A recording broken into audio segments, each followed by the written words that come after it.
सामनामधून टीका करण्यात आलेली आहे. जर विधानसभा अध्यक्षपद सोडलं नसतं तर 15 वर्ष मोदी सत्ता राहिली असती असं म्हटलं. मला त्याच्यावर कुठलं वक्तव्य करायचं नव्हतं, पण अशा पद्धतीचं वारंवार होत असेल तर 1 वर्ष काँग्रेस पक्षाचा अध्यक्ष न होऊ देणं, कोणाच्या दबावाखाली त्या नेते जे आहेत सेनेचे असतील, राष्ट्रवादीचे असतील, कोणाच्या दबावाखाली काँग्रेसचा अध्यक्ष होऊ दिला नाही याचं उत्तर पहिलं त्यांनी दिलं पाहिजे. आणि म्हणून या वक्तव्याला आता एक गोष्ट मागं पडलेली आहे. या गोष्टीला वारंवार भूमिका मांडून काँग्रेसला बदनाम करण्याचा प्रयत्न अगर केला जाईल तर याची वास्तविकता आम्ही मांडू, पण आज ती वेळ नाही. आज आमच्यासमोर जनतेचे अनेक प्रश्न आहेत. शेतकरी पूर्ण वाऱ्यावर सोडला गेलेला आहे राज्य आणि केंद्र सरकारच्या वतीनं.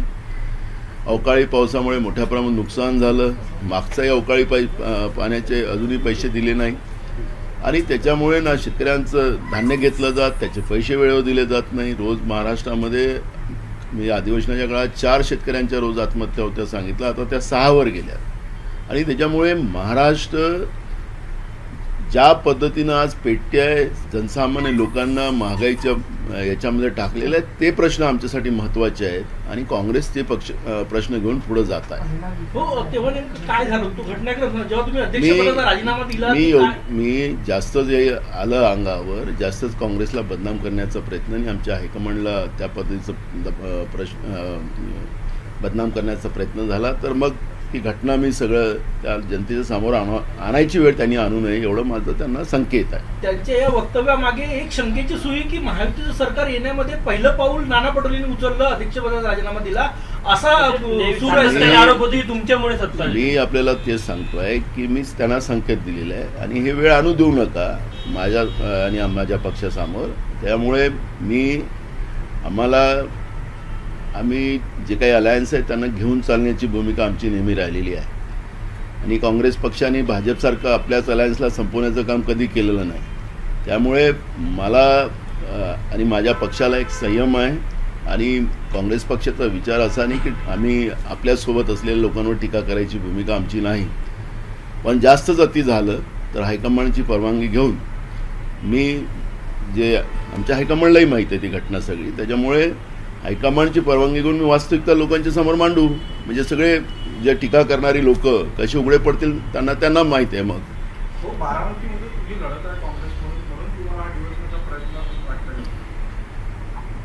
बघा, हायकमांडनी या बारामतीत लढण्याचा निर्णय घेतलेला असेल आणि म्हणून आमच्या प्रदेशाध्यक्षांनी त्या पद्धतीची भूमिका मांडलेली आहे.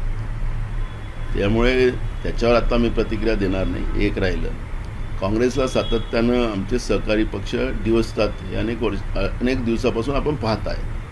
त्यामुळे मला वाटतं की या डिवचण्याने काहीच फरक पडत नाही. काँग्रेस जनतेचा पक्ष आहे आणि काँग्रेस जनतेची लढाई लढते आहे आणि काँग्रेसनी इतके वर्ष काँग्रेस भारतासाठी, भारताच्या संविधानासाठी आणि भारतातल्या जनतेसाठी सर्वधर्म समभावाची भूमिका घेऊन सगळ्यांना न्याय मिळण्याची भूमिका काँग्रेसने घेतलेली आहे.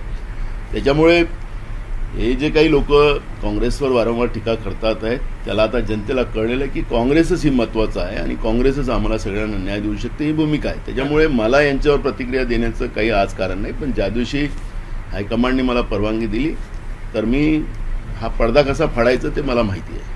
हो, त्यांनी आणखी हे देखील म्हटलं की काँग्रेसने एखाद्या राज्यसभा, विधान परिषद अशा जागेवर कुठंच बसू नाही तर राष्ट्रीय पक्ष आहे, मित्र पक्षाला राज्यात सोबत घेऊन मजबूत करायला पाहिजे आघाडी. त्या हायकमांड आमचं डिसिजन घेईल. त्याच्यामुळे त्यांच्या या बोलण्याला मी काही इथं प्रत्युत्तर देणं कारण नाही. बुलढाण्याचे जे संजय गायकवाड आहेत त्यांनी असा दावा केलेला आहे की भाजपच्या लोकांना 150 कोटीची कामं मिळतात, पण आम्ही जर काम मागायला गेलो तर भाजपमध्ये प्रवेश करा असं म्हटलं. माझं एक वक्तव्य आहे की पुढच्या काळात भूकंप येणार राजकीय, हे माझं अधिवेशनाच्या पहिलेच भूकंप मी तो वक्तव्य बोललेलो होतो.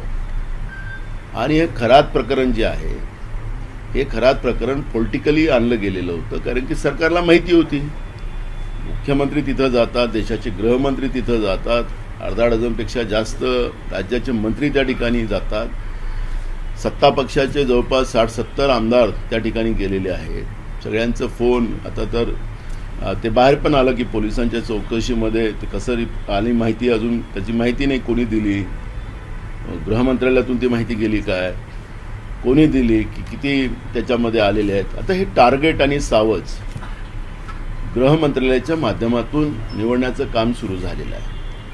आणि मी त्या काळात सांगितलं होतं की राज्यामध्ये एक मोठा राजकीय भूकंप येणार. तुम्ही काल नव्हतं बोललो, त्याचं ते चित्र आपण फिरवत आहे ते.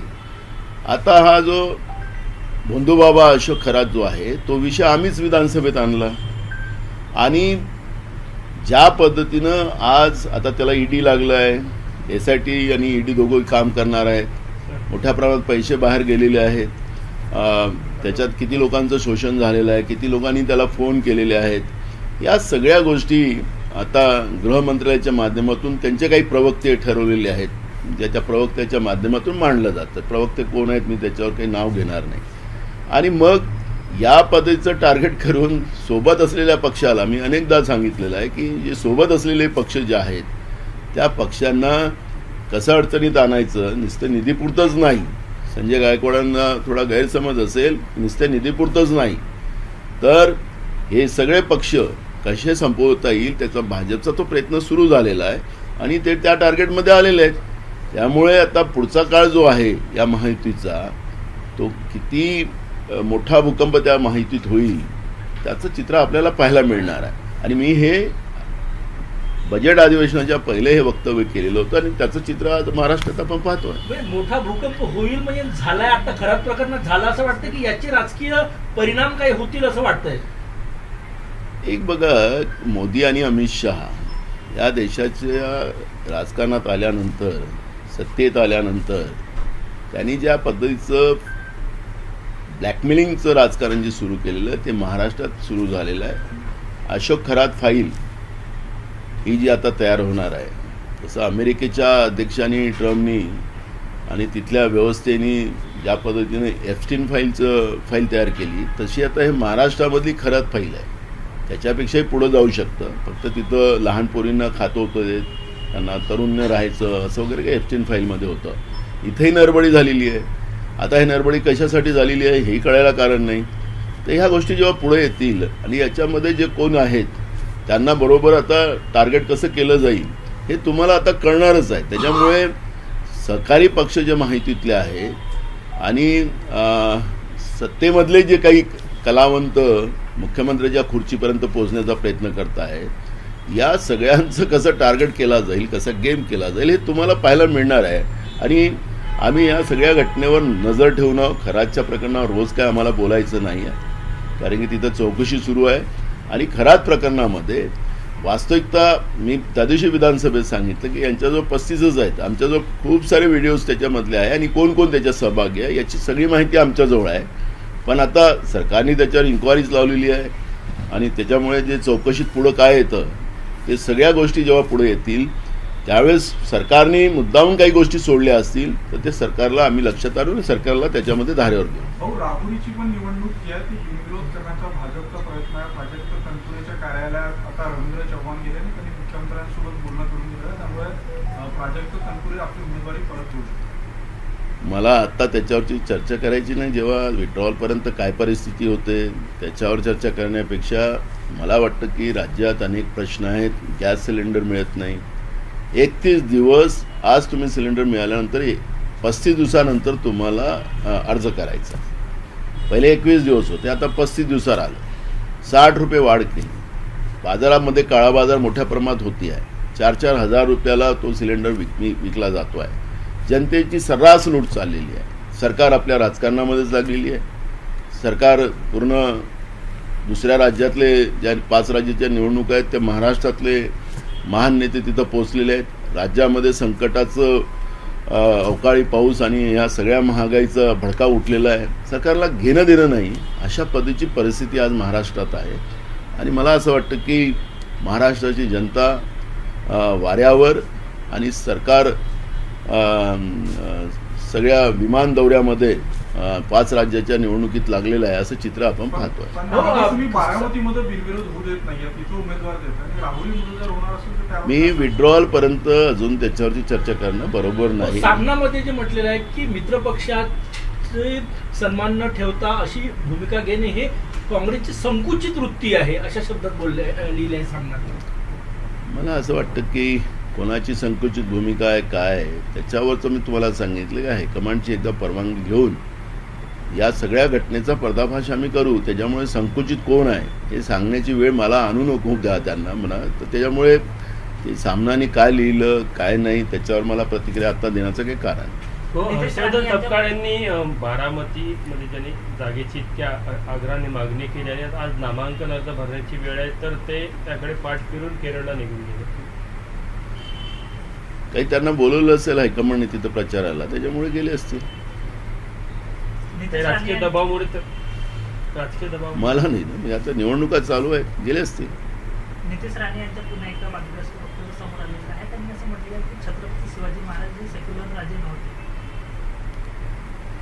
मला तर असं वाटतं की फडणवीसांनी असे मंत्रिमंडळात मंत्री ठेवावेत का हा निर्णय त्यांनी घेतला पाहिजे. कारण की जेव्हा आम्ही कुठल्याही संविधानिक पदावर बसतो तर त्याला शपथ घ्यावं लागतं, संविधानाची शपथ घ्यावं लागतं की मी कोणाचाही द्वेष करणार नाही, ममत्व भाव ठेवीन आणि कुठलंही असं वक्तव्य करणार नाही की जे सामाजिक व्यवस्थेला हानिकारक होईल. आता सर्रास फडणवीसाच्या मंत्रिमंडळातले मंत्री एखाद्या धर्माच्याबद्दलचा द्वेष करताना आपण पाहतो आहे. शिवाजी महाराजांचा इतिहास जोडतोड करून शिवाजी महाराजांच्या इतिहासाला वेगळं करण्याचा प्रयत्न केला जातो आहे. त्यामुळे शिवाजी महाराजांजवळ जे मावळे होते त्याच्या सगळ्या धर्माचे जातीचे तळागाळातले असे मावळे होते.